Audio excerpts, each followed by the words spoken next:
Good morning, everybody. It is going to be a hot day. We're getting some of these square bodies cleaned up. And I'm trying to get this video done because everybody is scattered. You got me and only me today. But I did realize something, and I'm going to go ahead and correct it. On a lot of videos, and you guys know we don't do multiple takes on these videos. I tried doing in one shot. We don't go back. We don't edit. You guys see it raw and normal. I say auto locking hubs, and I don't know why. Not all of them, but a lot of them. So for those that are learning, I hate ever telling the wrong information, but a truck like this where the hubs are covered, looks like it's got a cap. That is a full-time four-wheel drive system, not auto locking. So when you engage it, so currently the power is going through the wheel, through the differential and up. It's not connected because the transfer case is not engaged. But when you engage transfer case, you engage the front end. Now that can be converted. So you can put regular hubs. There's a conversion kit to use for these to convert that. And I don't know why I say it so many times. I just want to retract that. Not to sound like an idiot, but that is full-time four-wheel drive. And we were one of the first people to actually in mud bog racing use what we called a slug or a plug, where we would actually take out the hub, the locking hub, and we would put in a full piece of metal that engaged into the, basically into the hub here, and then also engaged into the axle. The axle is the part in here that spins. And obviously it has a U-joint because the wheel turns, so it has to be able to turn as well. So we've been doing it for a long time, and then of course that makes it full-time four-wheel drive because our transfer cases did not have a selectable transfer case. Here's a comparison showing you a locking hub versus a full-time four-wheel drive hub. So again, doing things live and never going back and looking at it, but I noticed it watching a few older videos about a couple of trucks, and I even said it a few days ago on a square body that you guys may not have seen on the channel here, but one that you're going to get ready to see where somebody put a full cap over, but I have to guess behind there is not a hub. It is the full-time four-wheel drive system. So it really did not need a open cap because there's nothing in there to lock. So sorry, we do make mistakes. All right, so here's the side-by-side comparison. I did a little quick clip earlier on this Dune Buggy. This is kind of like a Meyer Manx, but not a replica of it, but with a really cool chameleon paint job. Hard to appreciate the chameleon when you're not here in person, and it's filthy dirty, but turns from purple to green to blue. But here is the replica replacement, fuel injected, out the box, brand spanking new. We actually assemble these, put the drive line in the back of them. Dune Buggies. We got 2 of these left for this summer. It's got basically a Honda, Toyota type drive line. Parts availability is no problem. They are built in the States, New Mexico, not out of the country, not a Chinese, but fuel injected, idles quiet. Some people want the loud pipes. Okay, there you go. Volkswagen. Sounds cool, sounds old school, looks like Scooby-Doo. But then you've got this one here that has all of the amenities of a nice quiet ride, smooth, efficient, 4-cylinder fuel injected motor. So depends on what you're into. Both have a back seat. That one still got the plastic on it. I think we got like 30 or 40 miles on this one, just doing break-in and retorque and tightening. And this one here, though, again, filthy. We got to detail it. Gives you a comparison of old school, new school Dune Buggy. And yes, Dune Buggies are still a thing. And they're both for sale. $13,500 on the Chameleon Buggy, and I think these are $19,900 currently. They're usually $24,000, but they have a little factory special deal currently, so those are way less than normal. All right, feel good about this Blazer now. We gave it its final check over. For those who've been following, this Blazer sat in that back corner for gosh knows how long. Then somehow it got over in this corner and blocked in by a bunch of 3-wheelers and 4-wheelers. This is a 79 K5 Blazer that I bought from a private collection with a lot of square bodies and a lot of great vehicles from some good customers. This truck has we'll verify when we walk around there. I want to say it's 22,000 original documented miles. It is a Cordova brown, and I believe it's buckskin interior per the code, but we'll check that out in just a minute too. Yep, 22,000 miles. This truck, pat the gas. This truck sits here and idles like an absolute sewing machine. Gauges work. Dome light works. LED bulb, front and back. And one of the coolest, most original, clean set of seats. Console truck. And we had the paperwork on this truck in the glove box from a receipt from the 80s for this stereo equipment. Pretty sure it was either this one or the Cordova brown pickup truck. One of the two had the paperwork. Trailer brake control before trailer brake controls were cool. Oh yeah, air conditioning works. That's why I have it running, because the freaking AC feels great. Dome light in the floor works. Equalizer, old school stereo, CB, all era correct for something from the early 80s. Door panel pockets, perfect. Even a little old school vacuum gauge. So finally had a chance to have Junior finalize this truck. And from sitting, I knew it was going to need a few things. So I said, go over the truck. Sure enough, we never had a problem with the charging system, but the alternator was weak. So I got an alternator. It also had a little bit of a brake smell. Turns out it needed wheel cylinders and back shoes because they were saturated. It also got a master cylinder. So those things were taken care of. We added a lift kit and some options to this truck not long ago, and it could go back to stock. Just went over it with Daniel and said, hey, what do you think? He said, well, you either put tires and wheels on it or put it back to stock. There's nothing changed at this point where it can't go back to a complete stock truck. It is sitting on a 6-inch kit, 35s, rally wheels, pretty era correct. Finally got a chance to wash it off. Arnold literally just got a chance to get it washed. We're getting some things cleaned up as we're putting them back in the building. It is a full-time four-wheel drive truck, as I just explained earlier in the video, correcting myself. Sliding back window, even a whip antenna, which would have been obviously era correct as well. ERA correct, era.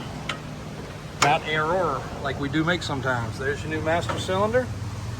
I do have a factory air filter housing coming, so some purists might want it that way. This truck does have headers on it. 400 6.6 small block with air, everything in the proper location, and cruise control. I meant to tell the boys to try to cruise control coming down the road. If cruise control worked, that would be phenomenal. But here is your factory designation tag, 66400. It has the heavy duty transmission. Let me get to the spid sheet. This one's an interesting one. Oh, be easier if the door was unlocked. One of the other things, the doors have been lubed, windows have been lubed, channels and tracks. And guess what? You get the right key.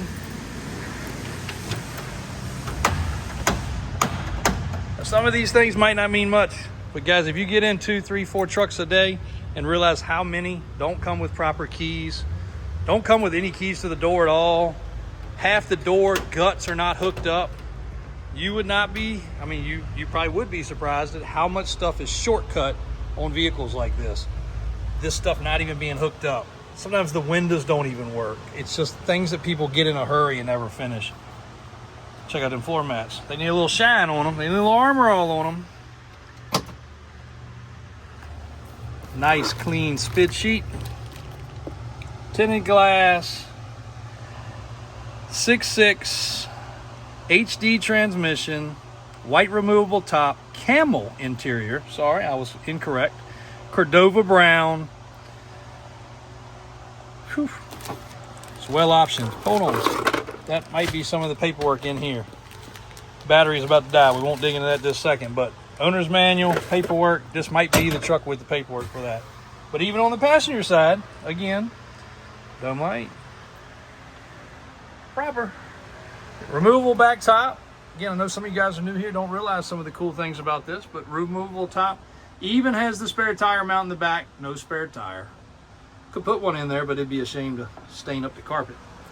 They did cut a couple speakers into the back, and it has an ashtray in the back. My kids ask me, what are those things for? Kids don't even know what ashtrays about these days. Rear window works. So not only has this one now been through every set of hands that we have, it has also got a thorough test drive. She hits the road great.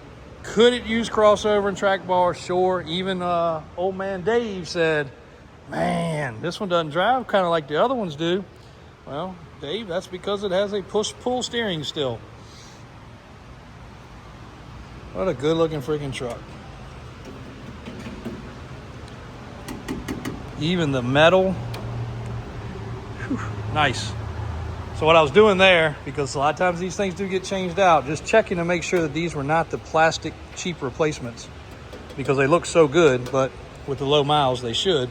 And that's why this trim lines up so good. If you see the aftermarket headlight bezels, you can get them things for $20-some offline, the aftermarket ones. They don't line up worth a crap. So all of your trim ends up being out of whack. But that's the real deal. Fits perfect. And also, being as we have a Blazer for once to show you, you see a lot of pickups that we end up having we say it's got a Blazer rear bumper. That rear bumper, a lot of people put on the back of a pickup truck instead of a step bumper. It looks a little smoother. We got a bunch of them. You guys want a bumper like that? We got a stack of them because a lot of customers want to go back to a step bumper. So we end up with a lot of those. Matter of fact, I think there's a pickup right there with a, there you go, Blazer bumper in the back of a pickup. Not uncommon. Not say, well, there's another one. It's more common than you think. There's another one right there. So for a little smoother look, a lot of people would go with that versus a step bumper, which would be like that. So Blazer is up for sale. I believe AJ has got it on the right section. If you guys are not on Davis4x4.com, I apologize, because Davis Auto Sales website is going through a redesign currently. It is not up to date. We are trying, guys, but this time of the year, we're renewing our dealership license. It's a lot going on. A lot of things have to be done. And website renewal is also this time of the year. So you will see some glitches. So please always tend to use Davis4x4.com. And a couple different generations of Blazer sitting in here. But a lot of y'all were asking about this one. Glad I was able to finally do a video. I can do a more thorough one. I'll be happy to do a driving one with the AC, because the AC actually runs great on this truck. Still got the felt up under the hood. A lot of people also have asked, how do you know if things are aftermarket or factory? Well, I could put a new one of these in it. We've got those in stock down at the shop. Matter of fact, I think I've got a set of them in that shop right there. But it's not gonna look like this. All right, hence that time of the year where things overheat, including the phone. So here's another telltale. Look at the brassy color, gold color to these items. If you get a replacement of those, they do not look like that. Matter of fact, they look kind of like this, which will rust if you don't put some paint on it. Some people clear coat them, which is what we'll probably do. But that and that, just look at the attention to detail on those things. That's another way to tell factory items. Aftermarket do not look the same. So there's some telltales, and we'll do more videos on that. AJ's got some pointers and some things that I think he's made notes on that he wants us to talk about. Again, AJ is very anxious to learn on a lot of things, such as a lot of you guys are too. And we try to pick out the ones we can without getting boring in some of these videos. But we have a couple samples like Otis where we can go over things like even the original clamps. Like, what do the original clamps look like? What are the original hoses? How do they run? You'd be surprised the amount of people that reach out to us and ask for pictures. We just had that recently on a 91 K30 that we had, 91 V 30 that we had, 1-ton truck, with the routing of the fuel injection and vacuum hoses and stuff.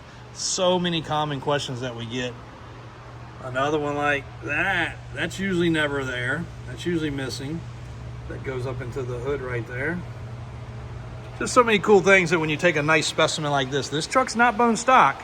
It's had things modified, but moderately, very, very, very moderately. And with the low miles, not much has been tampered with. All right, we're slowly getting things back in the showroom. And this K5 Blazer has been a big popular controversy point. This is an 89 Chevrolet K5 that needed a lot of punch list items corrected. So once we had it pretty much ready, we did have a customer say, I want that truck, JW. I want to do some upgrades. I know you guys are happy to do that. Here's my list of things. And it was exhaust, and it was tire and wheel change and some other stuff. Well, trying to do things the way we do, we were patient, and then we had another customer, and things got a little bound up, and you know, who comes first, who's in line. So in all fairness, we tried to communicate. The customer finally said, look, I don't know if I want a Blazer or if I want a pickup truck. We had a great conversation. He's actually a fellow enthusiast of ATVs and ATCs and stuff like that too. You know, we respect that. He just said, hey, I don't know which way I want to go. And it looks like we got some bird crap on the back there. Yes, we do. But it is available. So for those that may have been told it was on hold or we had, you know, something pending on it, that's the situation. That's where we're at. It is up for grabs. It is an 89. It needed a window motor. It needed a lock actuator. It needed a transmission, I think modulator. That's what they did. The key for the rear lock. The window in the back wasn't working right. All that was pulled apart and greased. It's had a lot of recent maintenance and upgrades, but we don't normally get the time to do those checklists on trucks of this price point. This truck's $39,900. Let me show you the window sticker because, again, in case y'all are new here, when you talk about price, you have to put in all the disclaimers. That's why the pricing on our website and pricing on window stickers is fine. But if we mention pricing on a video, we have to also put all this in here, which is not much for us. There's a $298 processing fee. Your title, tax, and tag, we're happy to help you with. But if you're out of state, you have to do it in your state. There's a lot of legal things that the FTC is cracking down on dealers that do unscrupulous things, because we could post that price and then have $5,000 worth of other fees, which we don't have. We don't have anything else but the $298 processing fee, which for our state, we're probably the cheapest there is. We've also got the 71. A lot of people had asked about the 72, which sold. We do have the 71, which is a cool truck. The Sheriff's Blazer, the Army Desert Tan 82, which also was very popular over the weekend. We had several people call about it yesterday wanting FaceTimes and videos. We actually had a couple people stop in and view it. One being a father and son, really cool. I think the mom was with them as well. But this truck was definitely viewed a lot yesterday. And we're already starting to get some leaves and mess on the floor. One of these people, which might even be me, is going to have this as their responsibility every day to come in here, because I don't want it to get the way it was before. It just had gotten to be a mess. But guys, we're trying. We also have got to get our front clip put up. Keep saying it. And there's a bunch of trim. You guys would not believe how much freaking trim we go through between replacing trim, fixing trim, or doing complete trim on the truck. So while we're talking about what square bodies are available, Arnold was supposed to stop by here and get these all washed off because they're all super duper dusty. K5 Blazer. Showed you guys a little bit on this. It did end up getting rear brakes. Door's locked. Got rear brakes. I think you got the grease seals, wheel cylinders, master cylinder, alternator, and a few other little punch list items while it was at Junior's attention to detail facility. And that turned out really good. And it also got probably 30, 40 miles. They ran some errands in between, and it's going to get washed up today. It's a beautiful, beautiful truck. We're getting ready to get one of the vehicles down off the rack there. I think Mike's got somebody on the Plymouth up top. So that'll be next up. The Duramax truck is spoken for, and this one, and it's waiting to go in the shop to have a bunch of changes on the suspension done.